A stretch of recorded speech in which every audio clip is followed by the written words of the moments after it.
ఏపీలో భిన్న వాతావరణం కొనసాగుతుంది. ఒకవైపు గాలి దుమారంతో కూడిన వర్షాలు ఇబ్బంది పెడుతుండగా మరోవైపు తీవ్రమైన ఎండలు, ఉక్కపోత, వడగాల్పులతో జనం అల్లాడిపోతున్నారు.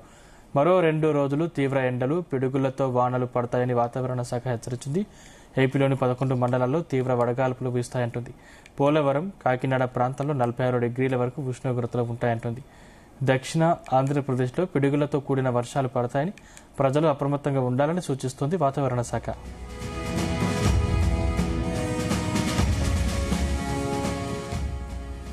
ఇదే అంశానికి సంబంధించిన మరిన్ని డీటెయిల్స్ మా ప్రతినిధి చంద్రశేఖర్ అందిస్తారు. Chandrashekar, good morning Sandeep. చూసుకుంటే రాష్ట్ర వ్యాప్తంగా కూడా ఎండల వేడికి ఉక్కపోతలతో ప్రజలంతా కూడా నానా అవస్థలు ఎదుర్కొన్నటువంటి పరిస్థితి అయితే కనిపిస్తుంది. ఈ నేపథ్యంలో కొన్ని ప్రాంతాల్లో చూసుకుంటే కురుస్తున్నటువంటి వర్షాల కారణంగా కాస్త ఉపశమనం కలిగించినప్పటికీ మరలా ఈ రోజు రేపు కూడా 2 రోజుల పాటు కూడా మరిన్ని ఎండలు, ఉష్ణోగ్రతలు కూడా నమోదయ్యే అవకాశాలు ఉన్నట్లు కూడా వాతావరణ శాఖ అధికారులు అయితే పేర్కొన్నటువంటి పరిస్థితి కనిపిస్తుంది. ప్రధానంగా చూసుకుంటే ఏపీలోని కొన్ని ప్రాంతాల్లో మాత్రం ఈ రోజు భారీగా వర్షాలు కూడా కురిసేటటువంటి అవకాశం అయితే కనిపిస్తుంది. కొన్ని ప్రాంతాల్లో చూసుకుంటే ఎండల తీవ్రత కూడా ఎక్కువగా ఉండేటటువంటి పరిస్థితి అయితే కనిపిస్తుంది. గత 2 రోజుల క్రితం నుంచి కూడా ఏదైతే తూర్పు గోదావరి, పశ్చిమ గోదావరి జిల్లాతో పాటు కృష్ణా జిల్లా, విజయవాడ ప్రాంతాల్లో కురుస్తున్నటువంటి భారీ వర్షాల కారణంగా కూడా అక్కడ కొంతమంది మృత్యువాత పడుతున్నటువంటి పరిస్థితి కనిపిస్తుంది. గంటకి 50 నుంచి 60 కిలోమీటర్ల వేగంతో ఎదురుగాలు వేయడంతో ఆ ప్రాంతంలో ఉన్నటువంటి చెట్లన్నీ కూడా పూర్తిగా నేల కొరగడం, అలాగే చెట్లు వాహనాలపైన ప్రయాణిస్తున్నటువంటి వాహనదారులపైన పడిపోవడంతో 2 యువకులు కృష్ణా ప్రాంతంలో కూడా మృత్యువాత పడినటువంటి పరిస్థితి కనిపిస్తుంది. కొన్ని ప్రాంతాల్లో భారీగా కురిసినటువంటి వర్షాల కారణంగా అక్కడ ఉన్నటువంటి విద్యుత్ స్తంభాలు నేల కొరగడంతో పాటు విద్యుత్ వైర్లు కూడా తెగిపడడంతో 3 కూడా మృత్యువాత పడినటువంటి పరిస్థితి అయితే కనిపిస్తుంది. ముఖ్యంగా చూసుకుంటే ఏదైతే గత కొద్ది రోజులుగా కూడా ఏపీ వ్యాప్తంగా ఎండలంతా కూడా తీవ్ర ఇబ్బందులు గురి చేస్తున్నటువంటి పరిస్థితి అయితే కనిపిస్తుంది. మార్చి మొదటి వారం నుంచి చూసుకుంటే ప్రస్తుతం ఇప్పుడు ఉన్నటువంటి ఏదైతే మే నెల చివరి వారం వచ్చేసరికి కూడా పూర్తిగా కూడా ఎండలన్నీ కూడా నడినెత్తుపైకి వస్తున్నటువంటి పరిస్థితి కనిపిస్తుంది. బాణుడు బగబగలతో రాష్ట్ర వ్యాప్తంగా కూడా పలు ప్రాంతాల్లో 40 నుంచి 45 డిగ్రీల మేరకు కూడా ఉష్ణోగ్రతలు నమోదవుతున్నటువంటి పరిస్థితి కనిపిస్తుంది.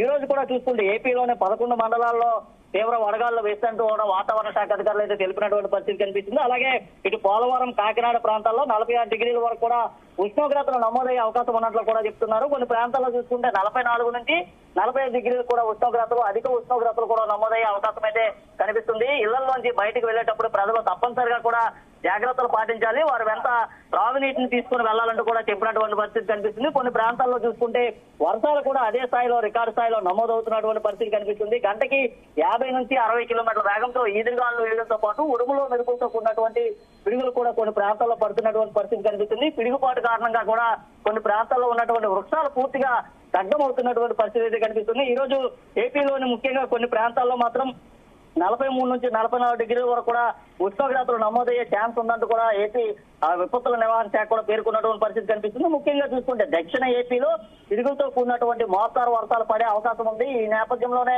ప్రజలు అప్రమత్తంగా ఉండాలంటూ కూడా చెప్పినటువంటి పరిస్థితి కనిపిస్తుంది. ఈదురుగాలు వీచే సమయంలో ప్రజలు ఎవరు కూడా బయటకు వెళ్ళరాదు. అలాగే పెద్ద పెద్ద వృక్షాలు, రోడ్డింగ్స్ కింద కూడా ఎవరు నిలిచిన రాదంటూ కూడా ఇప్పటికే అధికారులు అయితే సూచించినటువంటి పరిస్థితి కూడా కనిపిస్తుంది. ముఖ్యంగా చూసుకుంటే కృష్ణా జిల్లాలో పూర్వపాలెంలో బైక్ పై వెళ్తున్నటువంటి 2 వ్యక్తులు కూడా మృత్యువాత పడినటువంటి పరిస్థితి కనిపిస్తుంది. మృతులు మనోహర్, శివరామకృష్ణ కూడా అధికారులు అయితే గుర్తించారు. ముఖ్యంగా చూసుకుంటే ఆ 2 యువకుల పైన భారీ వృక్షం కోవడంతోనే ఈ ప్రమాదం జరిగినట్లుగా తెలుస్తుంది. అలాగే విజయవాడలో ఈదురుగాలుల కారణంగా విద్యుత్ వైర్లు తెగిపడి హోంగార్డు కూడా మరణించారు. అలాగే మరికొన్ని ప్రాంతాల్లో చూసుకుంటే కృష్ణా జిల్లా లంకపాలెంలో త్రాగునీరు తెచ్చుకోవడానికి బయటకు వెళ్ళినటువంటి ఇంటర్ విద్యార్థిని కూడా విద్యుత్ వైర్లు తెగిపడడంతో ఆ విద్యుత్ వైర్లు తగిలి ఆమె కూడా మృత్యువాత పడినటువంటి పరిస్థితి కనిపిస్తుంది. తీవ్రంగా ఎదురుగాలుల కారణంగా వందలాది చెట్లు పూర్తిగా నేల కొడుకుతున్నటువంటి పరిస్థితి కనిపిస్తుంది. ముఖ్యంగా చూసుకుంటే రైతులు పూర్తిగా సంక్షోభానికి వెళ్తున్నటువంటి పరిస్థితి అయితే కనిపిస్తుంది. ఏదైతే ఇప్పుడు కురుస్తున్నటువంటి భారీ వర్షాలు, ఈదురుగాలుల కారణంగా అక్కడ ఉన్నటువంటి ఏదైతే రైతులకు సంబంధించినటువంటి మామిడి చెట్లు కావచ్చు లేదా అరటి చెట్లు కావచ్చు, ఇవన్నీ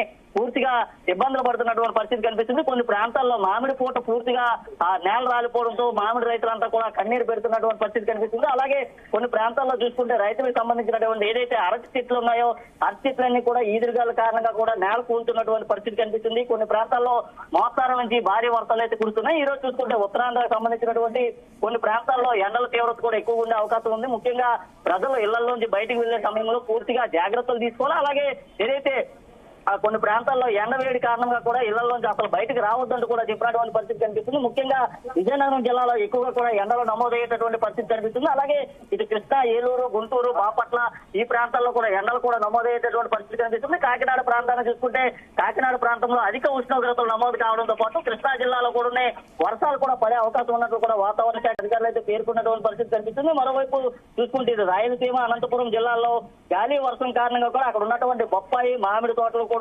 పూర్తిగా దెబ్బతిన్నటువంటి పరిస్థితి కనిపిస్తుంది. ప్రాథమిక అంచనాల ప్రకారం రైతులకు దాదాపు 5 కోట్ల వరకు మేరకు కూడా పంట నష్టం వాటిల్లినట్లు కూడా అధికారులు అయితే అంచనా వేసినటువంటి పరిస్థితి కనిపిస్తుంది. అలాగే ఏదైతే ఎక్కడైతే భారీ వర్షాలు కురిసే అవకాశం ఉందో ఆ ప్రాంతంలో ముందస్తుగానే చర్యలు చేపట్టాలంటూ ఆయా జిల్లా కలెక్టర్ కూడా రాష్ట్ర ముఖ్యమంత్రి ఆదేశాలు జారీ చేసినటువంటి పరిస్థితి కనిపిస్తుంది. అలాగే వర్షాలు కురవడంతో పాటు ఎండల తీవ్రత ఎక్కడైతే ఉందో ఆ ప్రాంతాల్లో ప్రజలను అప్రమత్తం చేయాలి అంటూ కూడా అధికారులకైతే ఇప్పటికే పలు సూచనలు, సలహాలు కూడా ఇచ్చినటువంటి పరిస్థితి కనిపిస్తుంది. తీరం వెంబడి వర్షాలు కురిసే సమయంలో గంటకి 40 నుంచి 50 కిలోమీటర్ల వేగంతో ఈదురుగాలు వీచేటటువంటి అవకాశం కూడా కనిపిస్తుంది. ముఖ్యంగా చూసుకుంటే ఏదైతే లోతట్టు ప్రాంతాలు ఏవైతే ఉంటాయో లోతట్టు ప్రాంతాలని ముందస్తుగానే గుర్తించాలంటూ కూడా అధికారులకు ముందే చెప్పినటువంటి పరిస్థితి కూడా కనిపిస్తుంది. ఎక్కడైతే ఇబ్బందులు లేకుండా పూర్తిగా వర్షం కురిసే సమయంలో విద్యుత్తుకి సంబంధించినటువంటి అంతరాయం కావచ్చు, లేదా విద్యుత్ వైర్లు కూడా పూర్తిగా నేల కూలేటటువంటి పరిస్థితి కనిపిస్తుంది. విద్యుత్ స్తంభాలతో పాటు భారీ వృక్షాలు కూడా విద్యుత్ వైర్లు పడి చాలా ఇబ్బందులు కూడా ఎదుర్కొనేటటువంటి పరిస్థితి కనిపిస్తుంది. ముఖ్యంగా ఆసుపత్రికి సంబంధించినటువంటి ప్రాంతంలో విద్యుత్ వైర్లు కూడా సరైన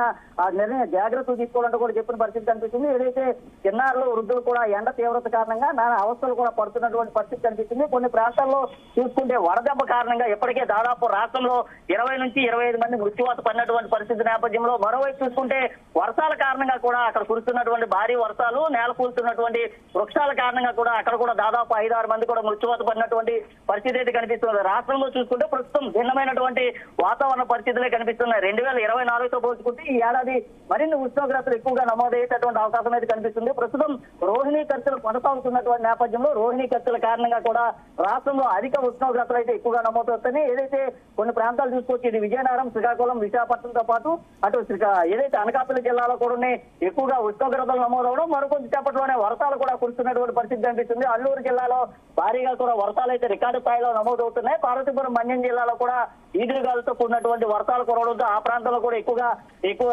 పంట నష్టం కూడా వాటిల్లినటువంటి పరిస్థితి అయితే కనిపిస్తుంది. ఇది ఈ రోజు చూసుకుంటే విశాఖలో దాదాపు 43 నుంచి 44 డిగ్రీల వరకు కూడా ఉష్ణోగ్రతలు నమోదయ్యేటటువంటి అవకాశం అయితే కనిపిస్తుంది. ఈ నేపథ్యంలో ఇళ్లలోంచి బయటకు వెళ్లేటటువంటి ప్రజలు తప్పనిసరిగా జాగ్రత్తలు పాటించాలి. ఉదయం 10 గంటల నుంచి సాయంత్రం 4 గంటల లోపు అత్యవసరం అయితే తప్ప ఎవరు కూడా బయట తిరగరాదంటూ కూడా చెప్పినటువంటి పరిస్థితి కనిపిస్తుంది. ఈ రోజు కూడా చూసుకుంటే ఏపీలోని కొన్ని జిల్లాలకైతే అలర్ట్ ను కూడా జారీ చేసినటువంటి పరిస్థితి కనిపిస్తుంది. ముఖ్యంగా విశాఖతో పాటు మరికొన్ని జిల్లాలు ఏవైతే ఉన్నాయో ఆ జిల్లాల్లో ఇప్పటికే అధికారులు అలర్ట్ కూడా ప్రకటించారు. కొన్ని ప్రాంతాల్లో అధికారులు కూడా పూర్తిగా అప్రమత్తమైనటువంటి పరిస్థితి కనిపిస్తుంది. ఎండ వేడి కారణంగా కూడా బయటకు వెళ్లేటటువంటి ప్రజలకి ఎలాంటి సమస్యలు, ఇబ్బందులు లేకుండా ఎక్కడికక్కడే మంచినీటికి సంబంధించినటువంటి చలివేంద్రాలను కూడా అధికారులు అయితే ఏర్పాటు చేయడం అయితే జరిగింది. కొన్ని ప్రాంతాల్లో చూసుకుంటే ఎండ తీవ్రత కారణంగా కూడా వడదెబ్బ కారణంగా కొంతమంది మృత్యువాత పడినటువంటి పరిస్థితి కనిపిస్తుంది. వారందరూ కూడా రాష్ట్ర ప్రభుత్వం ఆదుకుంటున్నట్టు కూడా చెప్పినటువంటి పరిస్థితి ఉంది. మరి కొన్ని ప్రాంతాల్లో కూడా ఈ రోజు వర్షాలు కురిసేటటువంటి అవకాశం ఉంది. కొన్ని ప్రాంతాల్లో ఉరుములు, మెరుపులతో కూడినటువంటి పిడుగులు పడే అవకాశం ఉన్నట్టు కూడా వాతావరణ శాఖ అధికారులు అయితే పేర్కొన్నారు. Right, thank you Chandrasekhar.